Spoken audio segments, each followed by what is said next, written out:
di Quran yang kita nggak menghafal tapi otomatis hafal karena sering datang di walimahan ya. Ya, Arum dan ayat juga 21. nah di undangan pernikahan. Nah, undangan pernikahan selalu Wa min dicantumkan. ayatihi. Ya, wa min ayati an khalaqalakum min anfusikum Hmm. azwaja litaskunu ilaiha. Nah, litaskunu ilaiha. Litaskunu ilaiha. Jadi di antara tanda-tanda kekuasaan Allah, wa min ayatihi an khalaqalakum, bahwasanya Allah menciptakan kalian, gitu kan ya. Nah, terus kemudian untuk bisa menciptakan kalian pasangan dari pasangan-pasangan ya, kalian sendiri. Dari jenis kalian sendiri. Min anfusikum, gitu kan ya. Untuk apa? Litaskunu ilaiha. Untuk menjadi sakinah kepadanya. Iya. Menjadi sakinah, menjadi tenang, menjadi bahagia. Betul. Dan sakana itu juga kalau sakan kan maknanya juga tempat tinggal juga bisa kan? Dan juga kata-kata sikin, pisau itu berasal dari situ. Karena pisau adalah alat untuk membuat tenang. Karena kan ketika disembelih jadi tenang. Iya ya. Iya, menurut ulama adalah sikin itu adalah ketika dia digunakan untuk menyembelih, maka yang disembelih itu jadi tenang. Jadi masa meninggal gitu maksudnya. Jadi tenang itu adalah dalam bahasa Jawa mapan. Mapan itu katanya ya, tapi nggak tahu nih, nanti diprotes sama orang Jawa. Katanya mapan tuh menjadi papan. Oh gitu. Iya katanya. Karena kan papan, pernah lihat papan kan? Tahu. Papan itu tidak goyang-goyang ya, dia gitu aja. Mapan gitu maksudnya. Itu guna gato-gato kan ya? Iya, otak gatonya gitu, menjadi papan itu kan ya. Atau dia sudah punya papan, udah punya rumah. Nah, kalau papan itu rumah kan? Itu masuk gitu. Mapan berarti menjadi rumah. Iya. Karena kan di dalam Al-Qur'an kan maskanah. Dalam bahasa Arab, maskanah artinya adalah kediaman. Ya kan, bukan bait. Kalau bait itu kan rumah. Dar itu juga rumah persinggahan gitu kan ya, atau tempat persinggahan, itu dar. Kalau bait itu rumah. Tapi kalau sakan atau maskanah itu lebih kepada fungsi. Menjadi tempat yang menenangkan. Yaitu adalah kediaman. Makanya orang nanya kan ya, kediamanmu di mana gitu kan ya. Kalau aku jawab ya istriku lah. Karena kalau rumahmu di mana baru fisik kan. Makanya kalau orang Barat juga ternyata membedakan juga. Orang Barat membedakan antara house sama home. Kalau house itu adalah fungsi yang bersifat physical, tapi kalau home itu fungsi yang bersifat mental, non fisik. Ini kayaknya materi tenang di rumah. Betul. Contoh misalnya kayak dibilang gini, welcome home. Selamat datang ke rumah.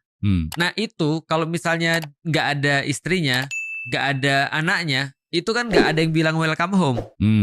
Maksudnya welcome home tuh selamat datang kembali ke kita gitu maksudnya. Kembali pulang gitu maksudnya. Pulang itu kan adalah ya balik ke home, ke rumah. Tapi Indonesia tuh nggak ada sih. Ada kediaman sih. Dan nggak enak ya. Nggak enak. Kediaman tuh ya diem. Diam di mana? Tapi zaman dulu sering dipakai itu kediaman. Iya benar. Tapi sekarang seringnya rumah. Iya betul. Rumah itu ya, tapi rumah itu akhirnya bermakna dua sih. Artinya ya selamat pulang ke rumah gitu kan ya. Nah, sama kayak misalnya orang-orang orang-orang Jepang juga sama. Orang-orang Jepang kan ketika pulang itu ada kata-katanya. Apa ya kata-katanya? Lupa aku. Okaeri kayaknya. Wah itu saya nggak tahu kalau Jepang. Coba nanti dicek ya. Saya dulu pernah belajar bahasa Jepang, tapi yang ingat cuma judul di modulnya. Ya. Nihongo Hanashimasu, yang lain lupa semua. Tapi yang jelas adalah banyak sekali culture sebenarnya sebelum kita bahas tentang Islam ya, yang mereka itu menganggap memang rumah tuh punya fungsi yang lain daripada hanya fungsi untuk tempat berteduh atau tempat tidur. Karena kalau kita tidur kita bisa di mana aja. Ya apalagi Lais kan ya. Tadi kemarin kita udah bahas bahwasanya dia bisa menjadikan kuburan sebagai tempat tidur kan gitu kan ya. Tapi kalau misalnya maskanah atau rumah itu beda. Karena di rumah itu bisa jadi dia tidak sesempurna di hotel misalnya. Dan ini membuat kita untuk mengetahui bahwa saya dalam berbagai macam peradaban itu pun memang mengenal rumah itu sangat penting sekali. Iya. Gitu kan ya. Maka di situ ada kehangatan, di situ dan bukan sekedar tempat tadi ya tadi. Iya betul. Karena kalau tempat orang bisa di mana-mana. Iya. Dan ternyata itu tidak akan pernah bisa dihadirkan semua itu kecuali ketika kita memang di rumah. Misal contoh gini, aku sering bilang gini. Coba ya, ketika kita pergi ke hotel, yang muncul tuh rasa senang, bukan rasa tenang. Oh iya ya. Tapi kalau kita nginep di hotel yang mewah, aku pernah juga diinepin sama jamaah aku di hotel bintang 5. Yang mewah banget, yang aku pikir ngapain nginep di sini? Kenapa kan cuma semalam doang. Yeah. Bahkan kita cuma datang dari jam 6 gitu kan ya, atau jam 8. Terus pagi-paginya kita udah ngisi gitu, jam 6 kita udah pergi gitu. Ngapain bagus-bagus. Tapi ya seneng sih. Aku pernah gitu nggak bisa tidur, Tat. Nggak bisa tidur ya? Gara-gara pengen ngeliatin semua ya? Bukan. Ya karena nggak biasa aja. Nah itu tadi. Terlalu nyaman. Nah itu. Jadi artinya ketika kita pergi ke tempat baru yang bagus, itu kita merasa senang. Tapi bukan ada tenang di situ. Karena sebenarnya kita nggak akan pernah tenang sih ketika di hotel itu gitu kan ya. Karena kita tahu bahwasanya kita punya kerjaan dan kita cuma sementara di sini. Tapi kalau rumah itu ya selalu bisa menghadirkan ketenangan meskipun itu sangat sederhana. Jadi sakinah itu tidak bisa kita ukur dengan apa ya, dengan fisik gitu kan ya. Nah itu berkaitan dengan perempuan kan. Iya. Karena orang terlalu banyak ngasih standar tentang perempuan. Bentuknya harus begini gitu kan ya. Kalau tingginya 170 berarti beratnya harus 65 atau 60 gitu kan, segala macam. Lalu terus kemudian ukurannya harus begini. Skincare-nya harus begini, baru dia menenangkan bagi aku. Ternyata enggak sih. Banyak orang nggak sadar. Dan itu mungkin mereka baru kerasa kalau sudah menikah kayak gitu. Mereka banyak nggak sadar, Mas. Kalau mereka ngelihat cewek yang cantik, itu sebenarnya bukan tenang yang mereka dapat. Tenang. Oh iya ya. Sama kayak kita pergi ke hotel. Dan senang itu memang secara durasi nggak bisa lama kan? Nggak bisa lama. Karena senang. Iya. Lah buktinya apa? Kalau cuma nikahnya karena senang, ya 3 bulan kemudian ya rumput tetangga lebih hijau. Nah itu yang banyak terjadi, Tat. Banyak anak-anak muda itu merasa melihat sudah senang, sudah suka gitu. Seolah-olah dia yakin bahwa nanti akan menenangkan hidupnya. Nah, padahal kan nggak gitu kan? Iya. Makanya yang dicari ketika nikah, kalau lu mau lama sih, kalau lu nggak mau lama ya nggak apa-apa. Tapi kalau lu mau lama, harusnya lu memprioritaskan yang menenangkan. Itu benar banget. Karena banyak aku jumpai ya kasus-kasus rumah tangga lah. Kan sekarang aku sama istri kadang jadi pemerhati. Tumpuan curhatan kalau ada masalah baru kemudian pada curhat. Dan yang aku lihat di antara yang curhat itu ya memang dari sisi fisik keduanya oke semua gitu. Iya betul. Semuanya model dan modelah. Iya kayak gitu. Tapi kenapa mereka justru nggak tenang dalam rumah tangganya? Itu berarti. Nah ini yang mau kita bahas kan berarti kan. Pentingnya ketenangan dalam rumah tangga. Litaskunu ilaiha. Nah kalau gitu gimana cara melihat cewek yang menenangkan? Menariknya lagi Zat, sebelum kita ke situ. Menariknya lagi di Al-Quran kata litaskunu sakana juga itu sering dipakai, didekatkan dengan istilah untuk malam. Malam yang menenangkan. Nah jadi wanita itu harusnya kemudian bisa menenangkan seperti halnya malam yang membuat orang itu bisa tenang dan beristirahat. Berarti wanita itu harus gelap. Kenapa antum milih orang Pati kayaknya? Nah itu karena gelap ya, seperti malam ya. Semoga Ubalila gak nonton. Pertama menurutku adalah malam itu artinya adalah mungkin gak banyak ngoceh. Enggak sih menurutku. Jadi gini, kalau perempuan ya, perempuan menurutku pasti banyak ngomong. Pasti karena dia harus mendidik anak-anaknya ya. Dan dia harus komentar terhadap segala sesuatu. Itu menurutku oke. Tapi gini, apa yang ada pada malam yang tidak ada pada siang? Apa yang tidak ada pada malam yang ada pada malam dan tidak ada pada siang? Ya gelap itu. Iya benar. Artinya cewek itu tidak perlu untuk dalam tanda kutip ya famous di luar. Yang penting dia itu adalah ya tersedia bagi kita gitu maksudnya. Dan malam itu kan adalah sesuatu yang bersifat tadi santai. Lalu terus kemudian kayak tidak terlalu keras. Gitu. Nah itu yang ada pada dan perempuan. Dan datangnya kan juga pelan-pelan, nggak tiba-tiba set langsung gelap kan. Jadi senja dulu kemudian baru malam. Ada pengondisian. Ada pengondisian. Maka kemudian harusnya memang juga perempuan karakternya seperti itu kalau kita mau ngambil dari Al-Quran ya. Makanya Rasulullah mensifati perempuan yang baik. Yang pertama adalah dari tutur kata. Jadi maksudnya gini, nggak apa-apa sih kalau kalian banyak ngomong. Itu maksudnya karena memang itu adalah sesuatu yang positif menurutku, banyak ngomong gitu kan, artinya berbicara banyak lah maksudnya, tapi caranya sebenarnya disampaikan dengan lembut gitu kan ya. kira-kira apa hari ini yang ini Bi, misalnya kalau dia pun mau tahu tentang ini, apa Bi yang terjadi hari ini, apa aja sih, tapi apa sih yang terjadi hari ini, ngomong dong. Nah itu kan gak enak tuh. Tapi dia harus menjadi perempuan yang seperti malam. Betul. Nah, kata malam itu juga di surat lain dekat banget ayatnya. Kayak misalnya di ayat wa khalaqnakum azwaja wa ja'alna naumakum subhata, kemudian wal ja'alnal laila libasa. Lail hanya selingi satu ayat tadi, depannya ada azwaja kan. Artinya memang seolah-olah Allah ingin kasih sinyal bahwa memang karakternya menjadi tempat libas. Iya. Jadi dia menjadi selimut. Iya. Dia menjadi sebuah penenang. Berarti fungsinya itu sebenarnya adalah malam itu menenangkan. Iya. Sebagaimana juga wanita menenangkan seperti halnya malam. Berarti harusnya namanya bukan sore. Apa? Malam.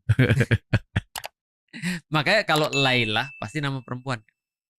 Iya. Kan nggak mungkin Lail nama laki-laki kan gitu kan ya. Nah, tapi kalau kemudian kita lihat gimana cara memilih perempuan yang menenangkan. Perempuan yang menenangkan. Ya simpelnya kalau seorang Muslim memilih ya perempuan yang taat kepada Allah itu yang menenangkan. Oke, yang pertama dia bisa taat pada Allah. Terus apalagi kalau aku mau nambahin tutur kata, itu penting. Aku nggak tahu yang lainnya, tapi aku ketika nikah sama Ummu Alilah, yang paling banyak aku komplain adalah cara ngomong. Bukankah Jawa itu lebih? Nah, cuma istriku tuh Jawa mepet ke Jawa Timur. Jadi mungkin seringkali perdebatan kita adalah aku merasa tersinggung, aku merasa kayak tutur katanya kasar atau tutur katanya nggak bagus, tapi dia selalu bilang ini, aku nggak maksud begitu. Nah itu kan adalah salah satunya. Itu setidaknya menurutku. Artinya kalau Ummu Alilah misalnya mau komplain tentang aku pasti banyak banget. Tapi kalau aku mau komplain dengan Ummu Alilah, biasanya aku komplain adalah tentang tutur kata. Nah, berarti tutur katanya coba untuk dikondisikan. Karena tapi itu dulu ya, awal-awal biasanya begitu. Iya betul. Akhir-akhir lebih parah lagi sih. Berarti selain terus kemudian taat pada Allah, terus kemudian tutur kata, apalagi kira-kira yang menjadi sakinah? Menjadi sakinah itu ketika dia bisa menerima, namanya apa istilah? Jadi lupa saya. Fasolihat. Dia memperbaiki. Kalau solihat yang tadi yang dia taat kan. Menerima berarti menawar racun gitu.